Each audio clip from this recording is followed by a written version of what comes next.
ராமலிங்காபயம்.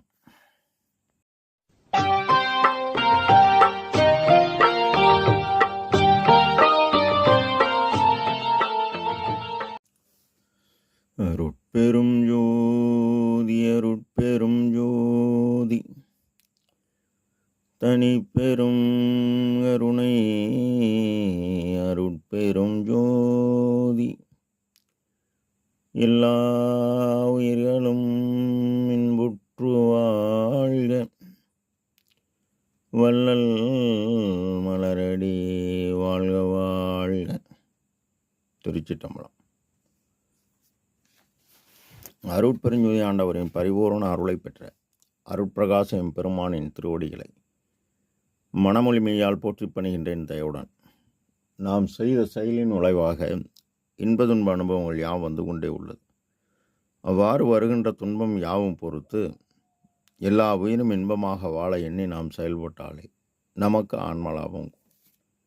நம் பெருமான் அருட்கொடை புகழ்ச்சி என்ற தலைப்பில் 8வது பாடலில் தருண நிதியே, என் ஒருமை தாயே, என்னை தடுத்தாண்டு வருண நிறைவில் சன்மார்க்கம் மருவ புரிந்த வாழ்வே, நல் அருண ஒளியே என சிறிதே அழைத்தேன்.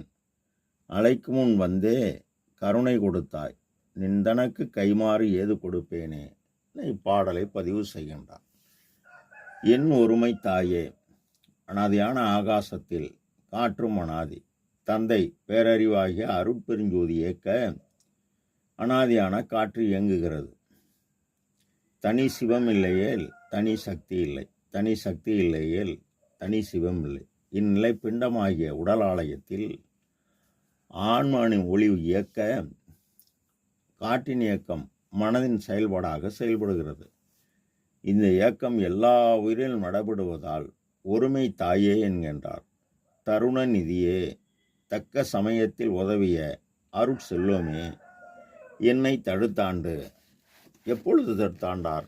வாலிப பருவம் தோன்றுவதற்கு முன்னரே எல்லா உயிர்களும் இன்பம் தருவதற்கு அகத்தும் புறத்தும் விளங்குகின்ற அருட்பெருஞ்சோதி உண்மை கடவுள் ஒருவரே உள்ளார் என்று அறிகின்ற மெய் அறிவை விளக்கி வைத்து அருளினேர் எனவும், அச்சிறு பருவத்திலே ஜாதி ஆசாரம் ஆசிரம் ஆசாரம் எனும் பொய் உலக ஆச்சாரத்தை பொய் என்று அறிவித்து அவைகளை அனுஷ்டியாமல் தடை செய்வித்து அப்பருவம் ஏறும் தோறும் எனது அறிவை விளக்கம் செய்து என்னை மேல்நிலை ஏற்றி நிலைக்க வைத்த அருளினீர் என ஞான சமரச சுத்த சன்மார்க்க சத்திய பெருவிண்ணப்பத்தில் பதிவு செய்கின்றார் நம் பெருமான். வருண நிறைவில் வருண பகவான் எப்போதும் வருண பகவான் என்போம் ஐயாவோம்.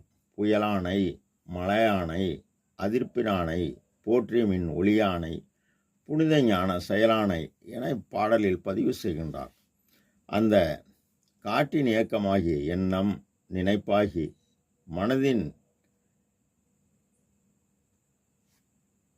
காற்றின் இயக்கம் எண்ணம் அது நினைப்பாகி அது மனதின் செயல்பாடாக எவ்வித ஆதாரமில்லாத ஏழைகள் பசி போக்கும் பரவார செயலில் செலுத்துகிறார்.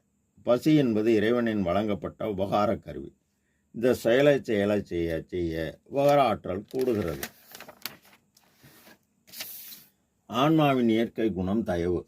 இந்த சிறிய தயவு பெருக பெருக உபகாரத்தால் பெற்ற உபகார சக்தி இந்த ஆற்றலை ஆன்ம அறிவுடன் கூட்டுகிறது.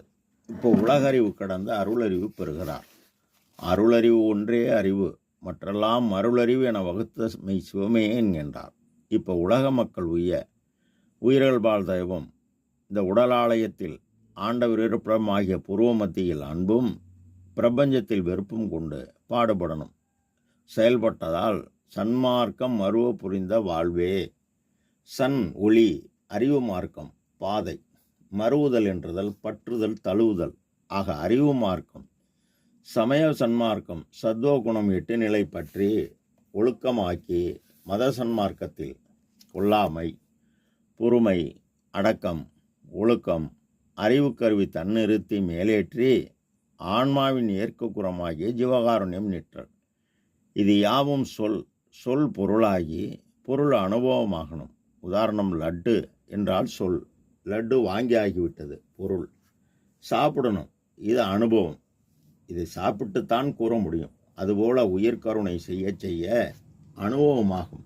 அந்த அனுபவம் உயிர் அனுபவம், அருள் அனுபவம், இறை அனுபவம், ஷடாந்த சன்மார்க்கம், நாதாந்தம், காலாந்தம், யோகாந்தம், போதாந்தம், வேதாந்தம், சித்தாந்தம் இதில் பூரணம் இல்லை என சுத்தம் என்பது நாதம் காற்றின் இயக்கம். இந்த காற்றின் இயக்கம் செயலாகும்போது ஏராநிலம்சை எட்டுகிறது. இதுபோல் மற்ற அந்தங்களையும் விரிக்கில் பெருகும். சமரசம் எல்லாருக்கும் பொதுவானது. எல்லாருக்கும் பொதுவான கடவுள் அருட்பெருஞ்சோதி கடவுள் ஒருவரே. உணர்வுதான் ஒளியாக மாறுகிறது.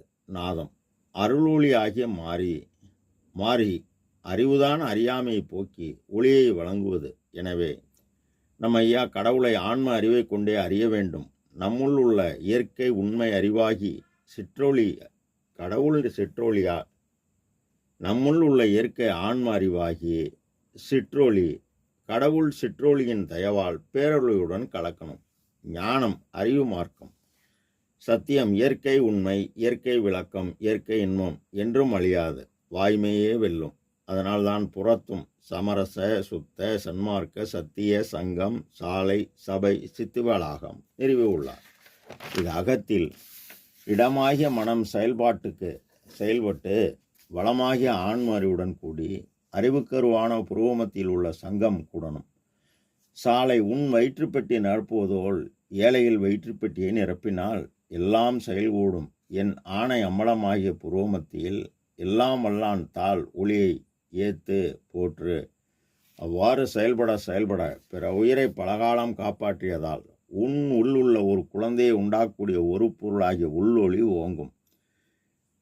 இது ஓங்க ஓங்க ஆன்ம அறிவு விளங்கும். ஆன்ம ஒளி உயிரொளி விளங்க இடம் வளமாகி வளமிடமாகி வெள்ளொளி தானே வந்து கலக்கும். அப்ப கடவுள் நிலையறிந்து அம்மயமாகலாம். எனவே அந்நிலையை அடைந்து காட்டி அன்றும் இன்றும் என்றும் உள்ளார் நம் பெருமான். வாழ்வே பேரின்ப சித்தி பெருவாழ்வு. நல் அருளொளியே 1000 கோடி சூரிய பிரகாசமுடைய அருட்பெருஞ்சோதி இறைவா என அழைத்தேன். நான் அழைக்கும் முன்னே கருணை கொடுத்தாய். பேராற்றல். ஒரு ஜீவன் மற்றொரு ஜீவனுக்கு இறங்கி உதவுவது இரக்கம், தயவு, கருணை.